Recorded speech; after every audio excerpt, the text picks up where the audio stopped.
As we nationally have conversations back and forth about immigrants, this is a beautiful story that should be shared around the country as evidence and an illustration about how someone came from another country and from scratch built an amazing business. So Ish, congratulations.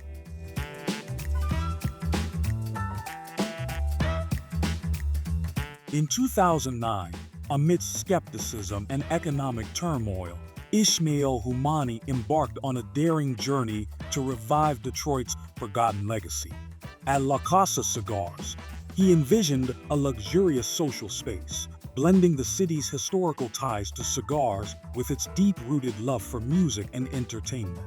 When we really came down to downtown Detroit, if you recall, during this time, it was the worst economic downturn in recent history. We had a lot of skepticism from our peers that really, listen, the economy is really bad.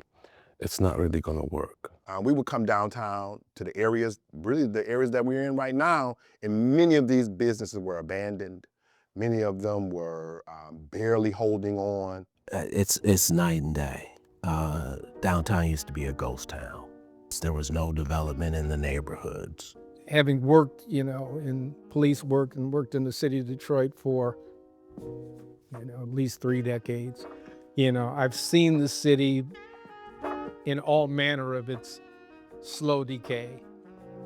I've seen it when it bottomed out.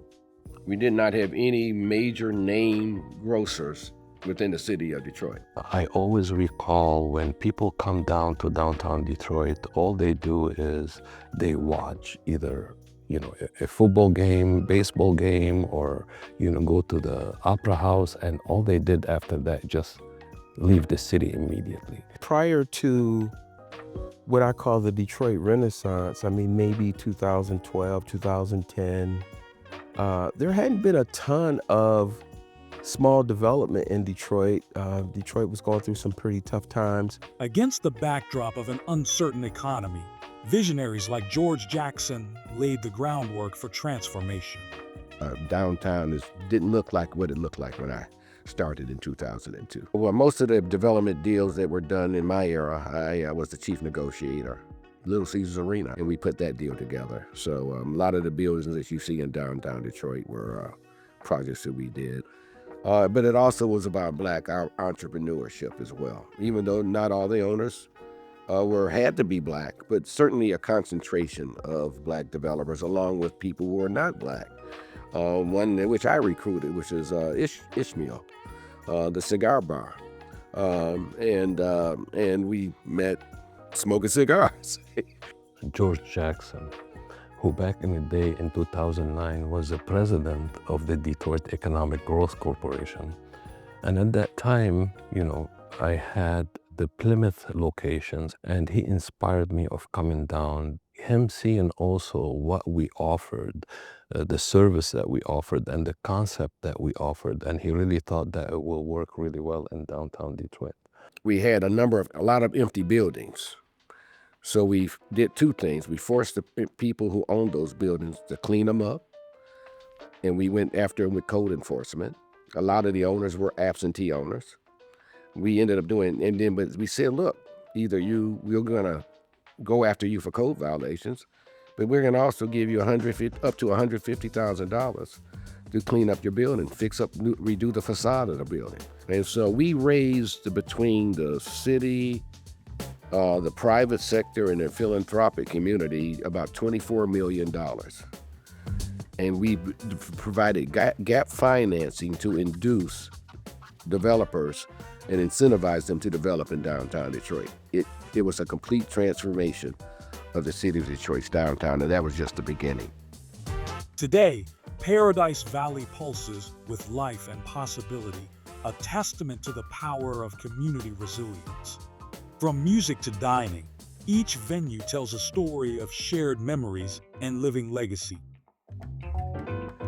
So when we opened, our luxury social place, people started, getting the word around, and they started really coming to downtown Detroit, and then, going to our facilities and looking. And I always heard, wow, we never knew that Detroit is like this. You know, there's been a lot of champions that have come forth that see the value in Detroit, like I did 30 years ago. So now you come out at 5 o'clock and it's bustling with people walking, not just on weekends, but also on a Monday evening. So there's been a change over the 31 years that we've been here that is like night and day. And now when you come to downtown Detroit, there's shops, there's restaurants, there's stores, there's a lot of activity going on. There's over 400 events that take place here in a given year. So the wide variety is really a reflection of the wide variety of cultures that we have here. We try to present something that's meaningful to everyone who lives here. You know, no matter what your economic or cultural background is, we try to give you something. In the creation of a smaller version of Paradise Valley, there has to be some look back, some way of us seeing what used to be so that we can see the new version of Paradise Valley, but not lose sight of what we used to have. You know, back then the economy was really bad, so, you know, the building where Hiram is right now was deserted and was really bad. They only had back then like the real seafood company, and that shut down, then we opened something different. We bought that building in 2012. It had been vacant for several years. We moved the Michigan Chronicle into 1452 Randolph, which was so appropriate because when the Michigan Chronicle was created in 1936, its original home was in Paradise Valley. And so to have the Michigan Chronicle back home again, so to speak, in Paradise Valley, in my view, is significant. The economic development that creates a myriad of things for people to do in Paradise Valley, the park areas and others steeped in displays that will show history of Paradise Valley that I think kids really need to see and understand. And that generates kind of the camaraderie, but better than before, because as we become more technologically advanced and there are businesses here that are that way, it's going to create jobs and opportunities for people with skill sets that are needed. And you know, once the income starts to go up, the opportunities start to go up. I think it's a major project that has social implications way past many other projects in the city. And to employ at the same time, you know, a lot of local talents and, you know, lots of local employees, you know, Detroiters, from bartenders to managers. Well, the legacy that I like to leave behind, that really I was able, you know, to bring both cultures back, the cigar making and entertainment, and center them and bring them together. And we have a brand called 20 Minutes in Detroit. That's where really brand started, you know, in downtown Detroit at 1502 Randolph. And today the brand, the 20 Minute in Detroit brand, is our #1 seller.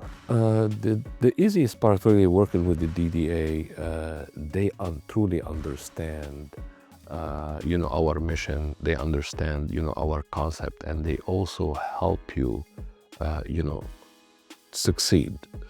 They will try to really provide, they lean backwards really for you. They would try to provide anything that you need, and you know, that was really my experience with the DDA and, you know, with the DEGC. They're always helpful, always thinking about the community, what's in the best interest of Detroit, what's in the best interest of the community, and it will really help you.